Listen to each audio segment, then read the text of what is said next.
Hey, what's going on, guys? Let's do a quick update on the third of $1,400 stimulus check and the $3,600 to families. Let's get into it. But first, guys, as always, before we get started, do me a favor.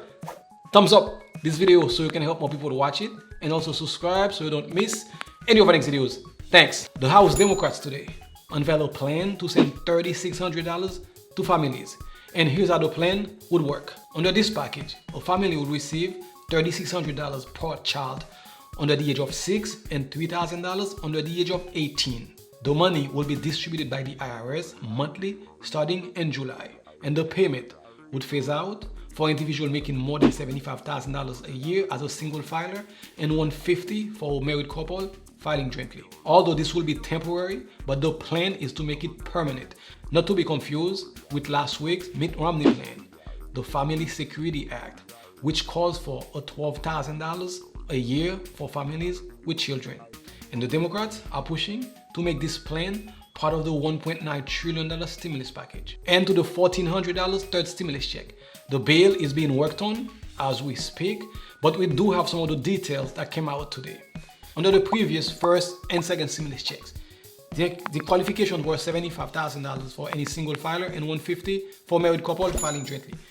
We've been hearing the income may go down from anywhere from $50,000 to $100,000 for married couple. But here's what came out today. Any single filer with an income above $100,000 will not receive a stimulus check. And for any couple filing jointly with an income above $200,000 will not receive the third stimulus check, which means will be a hard cutoff at $100,000 for a single filer and a hard cutoff at $200,000. The $1.9 trillion stimulus package is moving forward with or without Republican support. In fact, someone from the press corps asked the White House spokesperson today, what happened to that bipartisan support the president has been talking about? You guys willing to go at this alone? Here's what she had to say. Campaigned on unity, talked about unity, got into office, about 2 weeks in, has decided, all but decided it seems, to go with a process where Democrats can pass a $1.9 trillion plan without the support of Republicans. I know that there are Republicans across the country that the White House is pointing to saying they support this bill, but there is the fact that Democrats don't have to have Republican support in Congress for this bill, and the president is seemingly supporting that process. So I'm wondering what people should take away from that, and will that definition of bipartisanship be the one that is going forward with this White House? Well, the president ran on unifying the country, not on creating one political party. But I will note that 16 of the last 21 reconciliation bills that have gone through Congress have been bipartisan. And certainly there's opportunity for Republicans to not only offer amendments as it's going through the House committee process, and then we'll go through the Senate committee process following that, but they will have the opportunity to, of course, vote for a package that the vast majority of the American people support. The president is his first priority is getting relief to the American people. But the vast majority of the public, Democrats, Republicans, independents, are with him in that effort.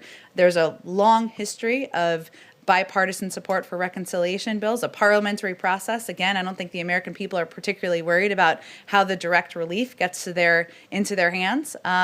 And that if that's the process that it moves forward through, which seems likely at this point, the president would certainly support that. If you ask me, I think they're absolutely right.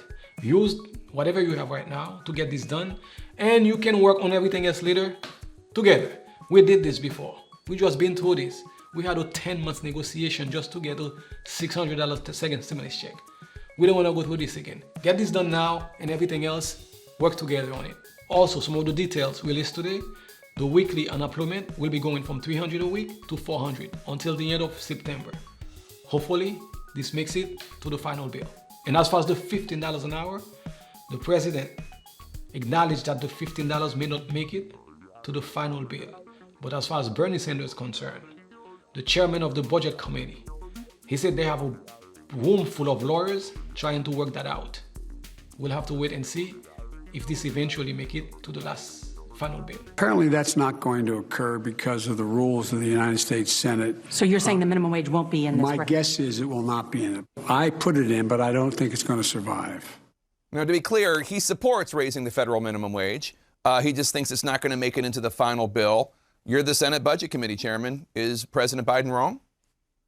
Well, I hope he is, Jake. As you indicated, the president supports the $15 an hour minimum wage. I do. Last poll I saw has 62% of the American people supporting it, because at the end of the day, we are in the midst of massive income and wealth inequality.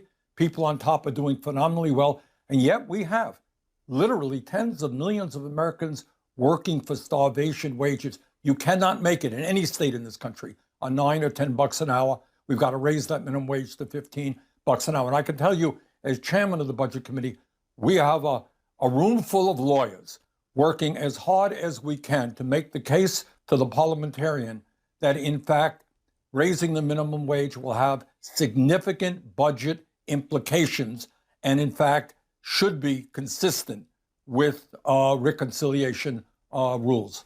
That said, guys, as always, if anything else comes up, I'll bring it to you as quickly as possible. Thank you again for watching. If this is your first time here, my name is Paul with Sunset Royalty, and if you made it this far, please subscribe so you don't miss any of our next videos. I will see you in the next one.